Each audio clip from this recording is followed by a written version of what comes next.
Le porc-épic est parfois actif le jour, mais il se nourrit surtout la nuit.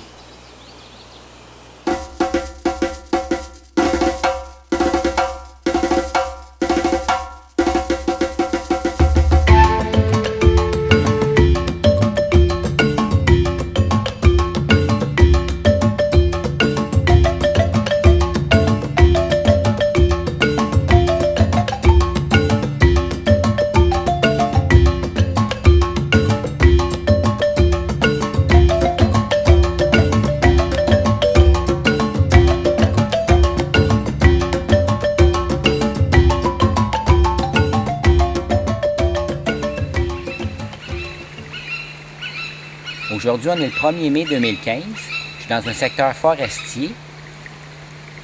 Puis là, il y a un oiseau de proie qui passe juste au-dessus de moi pendant que je parle. Superbe. J'ai pas eu le temps d'identifier, par exemple. Alors, je disais donc que je suis dans un milieu boisé, pas tellement loin de chez moi. Je connais bien le coin ici. Et puis, j'ai remarqué que le ruisseau était plus élevé que d'habitude, le niveau de l'eau. Et là, j'ai compris pourquoi. Regardez, il y a un castor qui a aménagé ici. Il s'est fait un barrage juste un petit peu plus loin, mais son barrage, il n'est pas terminé. Alors, c'est sûr qu'il va vouloir venir le finir. Alors, je vais revenir dans les prochains soirs pour essayer de le filmer.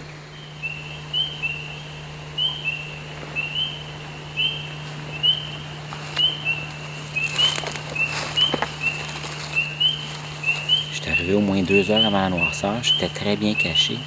Les castors sont venus au barrage. Mais ils m'ont pas vu, mais ils m'ont senti. Parce qu'ils ont l'odorat très développé. Puis ils se sont promenés un peu, puis ils sont rentrés dans leur hutte. J'ai attendu 1 heure plus tard, ils sont à peu près revenus. Mais là, ils sont venus encore au barrage. Ils ont dû me sentir, ils sont repartis. Fait qu'il faudrait que j'affine ma technique, puis que j'enlève mon odeur complètement. On va faire un autre essai un autre soir.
Aujourd'hui, on est au début du mois de mai. Je me dirige vers une rivière à peu près à 30 minutes d'ici de marche, où je sais qu'il y a des balbuzards pêcheurs qui se tiennent dans le secteur et qui viennent pêcher. Je vais essayer de capter une scène d'un balbuzard en train de pêcher. Sur ma route, il va y avoir d'autres habitats où je vais m'arrêter, où on peut faire des observations intéressantes. Là, je vais bientôt arriver à un étang où il y a présence de castors et on pourrait observer aussi les oiseaux aquatiques.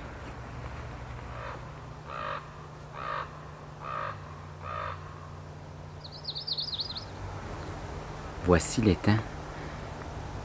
La nature sera souvent des surprises. On peut faire des belles observations.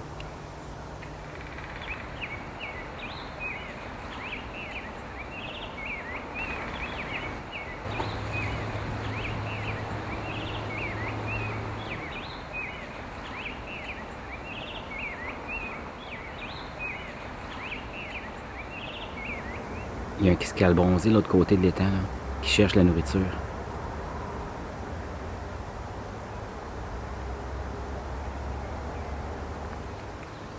Ça, c'est l'autre côté de l'étang.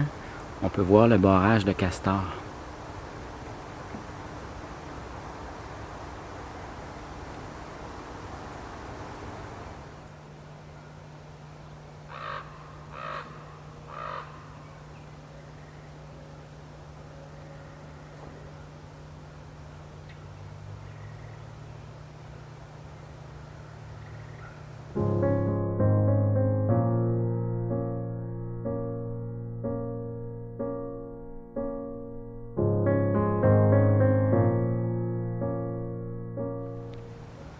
Je dois absolument passer par ici pour aller me diriger vers la rivière.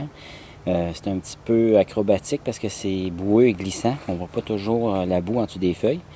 Puis si je tombe, j'ai plus de caméra, alors je vais être prudent.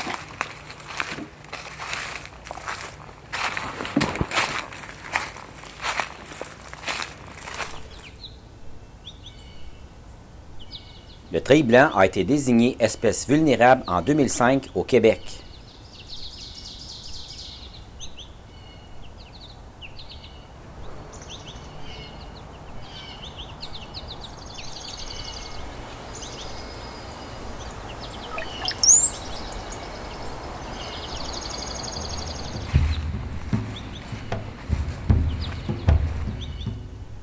Une trace de cerf de Virginie.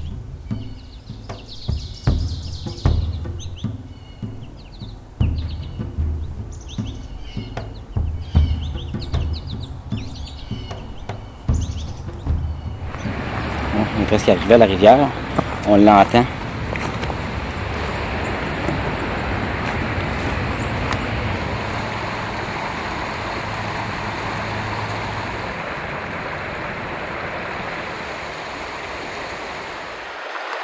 Le balbuzard pêcheur se nourrit généralement de poissons qui fréquentent les eaux peu profondes. Il repère ses proies en volant au-dessus de l'eau. Lorsqu'il aperçoit un poisson, il vole sur place et plonge les pattes en avant pour le capturer. Le balbuzard n'a pas pêché pendant que j'étais présent cette journée-là, mais je suis retourné avec ma caméra quelques jours après et j'ai pris une photo au moment où il capturait un poisson.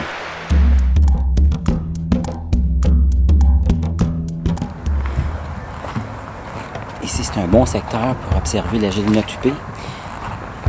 Je suis venu souvent ici dans le passé, puis j'en ai souvent observé. On va peut-être en voir une aujourd'hui.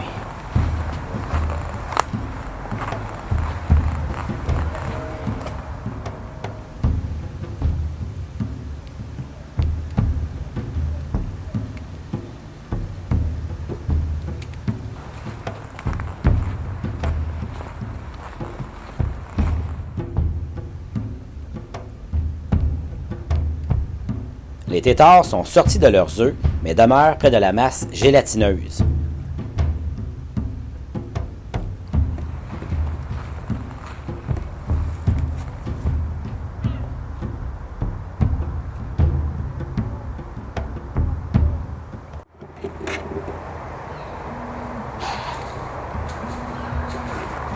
Il y avait un cerf de Virginie juste là. Je l'avais pas vu, là, je viens de le voir, mais là, il a eu peur de moi, il est parti. Vous verrez, la semaine prochaine, si j'ai retrouvé le cerf de Virginie.